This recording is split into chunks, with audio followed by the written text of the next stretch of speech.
Big TV భక్తి సమాచారం WhatsApp ఛానల్లో జాయిన్ అవ్వండి. అన్ని విశేషాలు ఎప్పటికప్పుడు తెలుసుకోండి. త్యాగరాజస్వామి వెంకటేశ్వర స్వామి దర్శనానికి వెళ్ళారు. ఏదో కారణం ఇప్పుడు కుదరదులేండి తెరహేశారు. ఆయన ఎవరికీ చెప్పలేదు. ఆయన అక్కడ కూర్చుని తెరదీయగరాదా అని కీర్తన చేశారు. స్వామి, నీకు నాకు అడ్డు ఈ మాయా అన్న తెర ఎప్పుడు ఉంది, తెర తీయవా అని అడిగారు. భళ్ళు అని తెలుసుకుంది తెర. ఇప్పుడు తెర ఎవరైనా తీసి దర్శనమిచ్చారా? తెర ఆయనే తీయించి దర్శనమిచ్చాడా? తెర తీసి దర్శనమిచ్చాడని అనకూడదు, తెర తీయించి దర్శనమిచ్చాడనాలి.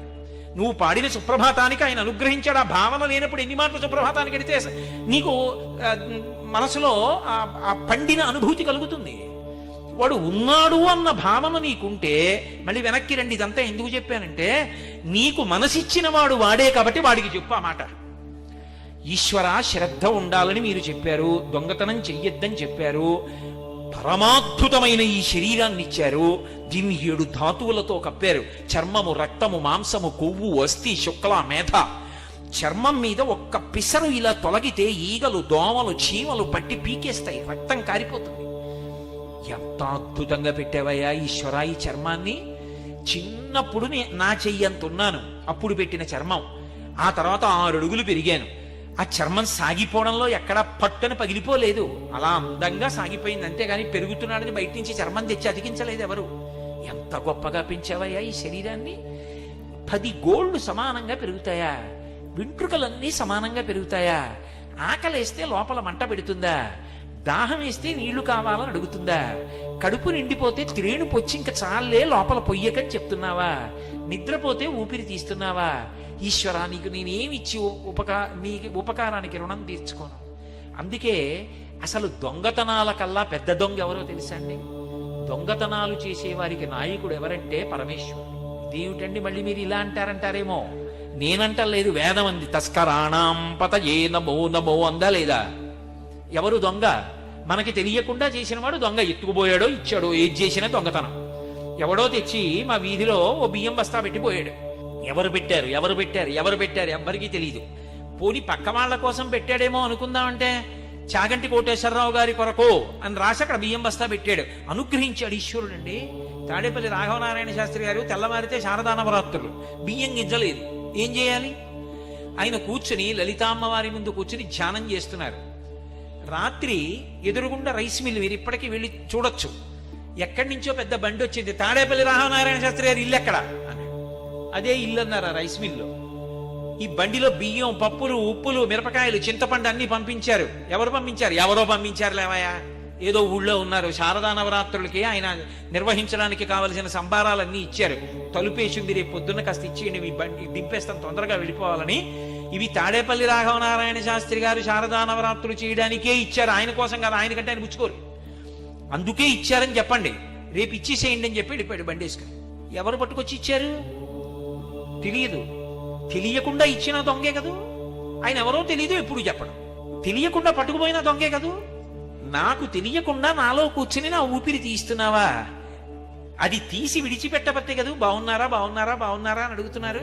అది ఆగిపోయింది అనుకోండి, బాగున్నారా అని అడిగేదే అడిగా. కొత్త కర్రలు తెచ్చి కట్టేస్తారు కొత్త బట్టేసి. కానీ బాగున్నారా బాగున్నారా అంటే ఊపిరి తీస్తున్నాను కాబట్టి. అది నే తీసేటట్టు అయితే, నేనే ఊపిరి తీస్తున్నాను అనుకోండి, అప్పుడు ఊపిరి ఆగిపోయిన వాళ్ళందరూ అమాయకులై మరిచిపోయాడు ఊపిరి తీయడం. ఎందుకు ఊపిరి ఆగిపోతోంది అంటే, తీస్తున్నవాడు వేరొకడు ఉన్నాడు, వాడు శాసనం చేశాడు ఇంకా తీయద్దని, ఆగిపోయిందంతే. వాడు లోపలుండి తీస్తున్నాడు. అదే శంకరాచార్యులు వారు అంటారు, యావత్ పవనో నివసతి దేహే తావత్ పృచ్యతి కుశలంగేహే గతవతి వాయో దేహాపాయే భార్యాభిభ్యతి తస్మిన్ కాయే. వాడు లోపల కూర్చుని నాకు తెలియకుండా అన్నీ చేసేస్తున్నాడు. నేను తినేస్తే అహం వైశ్వానరో భూత్వా ప్రాణినాం దేహమాశ్రితః ప్రాణాపాన సమాయుక్తం పచాన్యన్నం చతుర్విధం. అన్నిటినీ జీర్ణం చేసేస్తున్నాడు, ఊపిరి తీసేస్తున్నాడు, నెత్తురు కలిపేస్తున్నాడు, ఊపిరి ఒకే వేగంతో తీయిస్తున్నాడు. ఎక్కడున్నాడాయా వెంకటేశ్వర స్వామి వారంటే అన్నమాచార్యులు వారు చెప్పారు. ఆయన అన్నారు, ఆనంద నిలయంలో ఉన్నాడండి, 6 అడుగుల విగ్రహం. ఆయన అనలేదు. ఆయన అన్నారు, వడిబాయక తిరిగే ప్రాణబంధుడా. ఒక వేగం మారకుండా లోపలికి వెళ్ళి బయటకు వస్తున్న ఊపిరుందే, తీయడంలో కష్టం వచ్చేస్తే ఎగూపిరి, తీయలేకపోతుంటే దిగూపిరి, రెండూ ఆయాసమే. ఆయాసం లేకుండా నాతో ఊపిరి తీయించి ఊపిరి విడిచిపెడుతున్నవాడున్నాడే, వాడు నా ముక్కు చివర కూర్చున్న ప్రాణబంధుడు, వాడే వెంకటేశ్వరుడు. అది తత్వం. కాబట్టి ఇప్పుడు వాడు ఉన్నాడు అనేటటువంటి నమ్మకం, ఆ భావన, దానికి శరీరమే సాక్షి. అది శౌచం. నిన్న మీతో నేను మనవి చేసింది. ఇప్పుడు ఆయన నా పూజామందిరంలో ఉన్నాడు, అవి విగ్రహములు కావు, నా తండ్రి. ఆయన అలా విరాజమానుడై ఉన్నాడు, ఉండి నన్ను అనుగ్రహిస్తున్నాడు. అందుకే మా ఇంట్లో కుర్చీలు ఉంటాయి, ఎవరైనా వస్తే కూర్చోడానికి. సింహాసనం ఒక్కటే ఉంది పూజ గదిలో. సింహాసనంలో మాత్రం ఎవరూ కూర్చోరు. ఎంత ఆత్మీయులు రానివ్వండి, సింహాసనంలో కూర్చోండి నేను కూర్చోబెట్టను. సింహాసనంలో కూర్చునేది నా ఇంటి పరిపాలకుడు, నా స్వామి కూర్చుంటాడు. ఆయన నాకు పరిపాలకుడు. నేనిక్కడ కూర్చుని ఉపన్యాసం చెప్తుంటే నాకు జ్ఞాపకం వచ్చేటట్టు చేస్తూ, నా చేత మాట్లాడిస్తూ, నా వాక్కుకి ఇటువంటి శక్తినిచ్చి, నాతో మాట్లాడించి, నా ఆరోగ్యాన్ని నిలబెట్టి, ఇక్కడికి వస్తే నాకు పట్టెడు అన్నం వేళ పట్టున దొరికేటట్టు చేసి, నా ఇంట నేను ఏ పార్వతీ పరమేశ్వరుల్ని కొలుస్తున్నానో ఆ పార్వతీ పరమేశ్వరులే ఇక్కడ శివకుమారు భార్యగా ఉన్నారు. ఉండి వేళ పట్టున నేను ఆలస్యంగా అన్నం తింటానేమో అని తొందరపడిపోయి పరుగెత్తి తీసుకొచ్చి ఆవిడ అన్నం పెడుతోంది. అయ్యో వీడు పై ఊరు ఎడుతున్నాడని నా తల్లి వెంటబడి అన్నం పెడుతోంది ఆ రూపంలో. పెట్టకపోతే ఈ ఉపన్యాసం ఎలా చెప్తాను?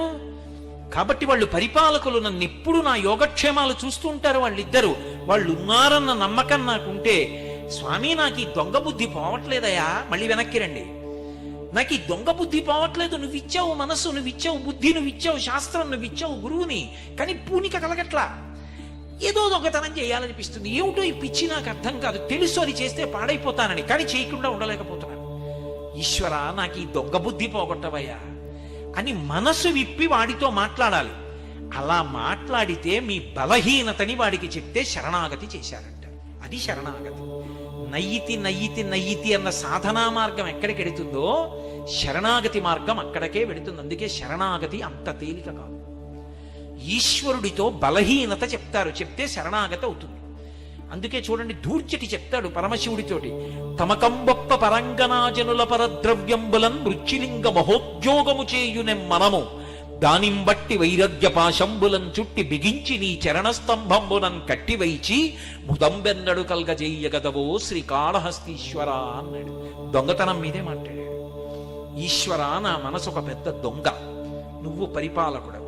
ఇందాక ఓ మాట అన్నాను కదా, ఆయన దొంగ అన్నాను కదూ. ఆయన దొంగ అని ఎందుకన్నానంటే తెలియకుండా ఉపకారం చేస్తున్నాడు కదూ. ఇన్ని ఉపకారాలు చేస్తున్న వాడిని చూడాలనిపించదండి?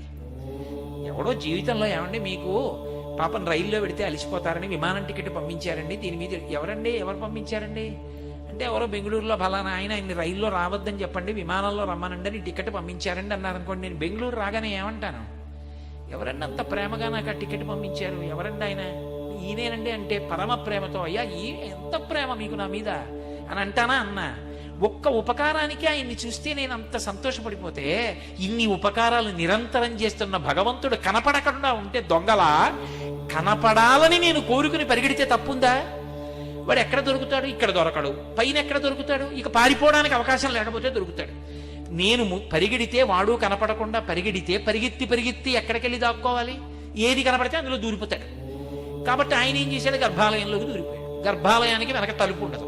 నేను వచ్చేసాడు. ఇప్పుడు ఆయన ఎక్కడికి పోతాడు? అలా నిల్చున్నాడు. ఇప్పుడు నేనన్నాను, దొంగ ఇన్ని ఉపకారాలు చేసి చూడాలనుకుంటే ఇక్కడ దొరికావా నాకు? గురు తిరిగిన దొంగ గూ గూ గూ, వాడు గుడిలోనే దాగేనే గూ గూ. అది అన్నమయ్య అంటే ఎంత హర్షం! అబ్బా, ఇన్ని ఉపకారాలు చేస్తున్నవాడు ఇదిగో ఇక్కడ దొరికాడు. వీడు కనపడ్డం, జీర్ణం చేస్తున్నాడు, ఊపిరి తీయిస్తున్నాడు, శక్తిని ఇస్తున్నాడు, మాట్లాడిస్తున్నాడు, కవిత్వం చేయిస్తున్నాడు, బిడ్డల్నిచ్చాడు, ఉద్యోగం ఇచ్చాడు, డబ్బు ఇచ్చాడు. కనపడడే? ఇన్నాళ్ళకి కనపడ్డావయ్యా. ఎంత ఆనంద పారవస్యంతో కన్నుల వెంట నీళ్లు కారిపోతాయి. తస్కరాణం పతయే నమో నమో అంది యజుర్వేదం. అందుకే అటువంటి పరమేశ్వరుడు నీ ఎదురుగుండా ఉండగా వాడికి చెప్పు నీ మనసుని సంస్కరించమని.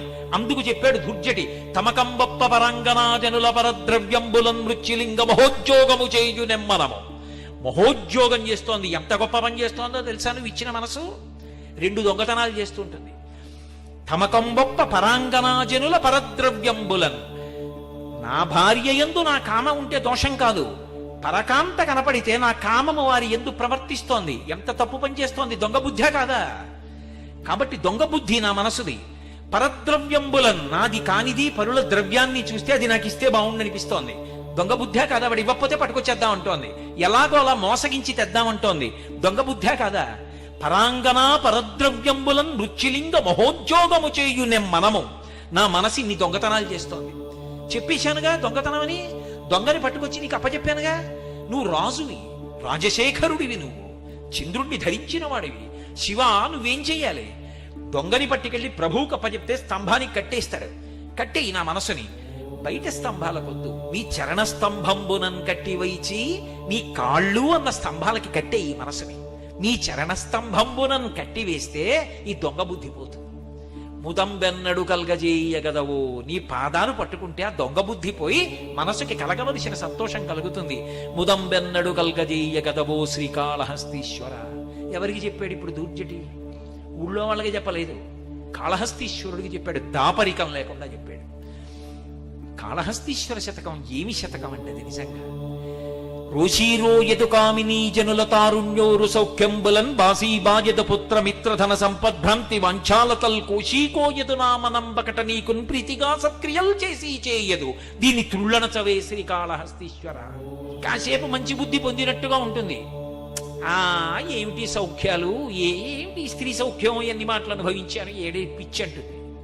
మళ్ళీ సిద్ధం. రోషీరోయదు కామినీ జనుల తారుణ్యోరు సౌఖ్యంబులన్ బాసీబాయదు పుత్రమిత్రధన సంపద్భ్రాంతి వాంఛాల తల్కోచీకోయదు. ఏం బిడ్డలంటుంది, మళ్ళీ తాపత్రం. ఏం డబ్బు అంటుంది, మళ్ళీ దొంగతనం కోసం సిద్ధం. ఏమిటయా ఈ మనసుని నేను అణచలేకపోతున్నాను. కాసేపు బాగుంటుంది, కాసేపు పాడైపోతుంది. ఎప్పుడు నన్ను ముంచేస్తుందో తెలియట్లేదు.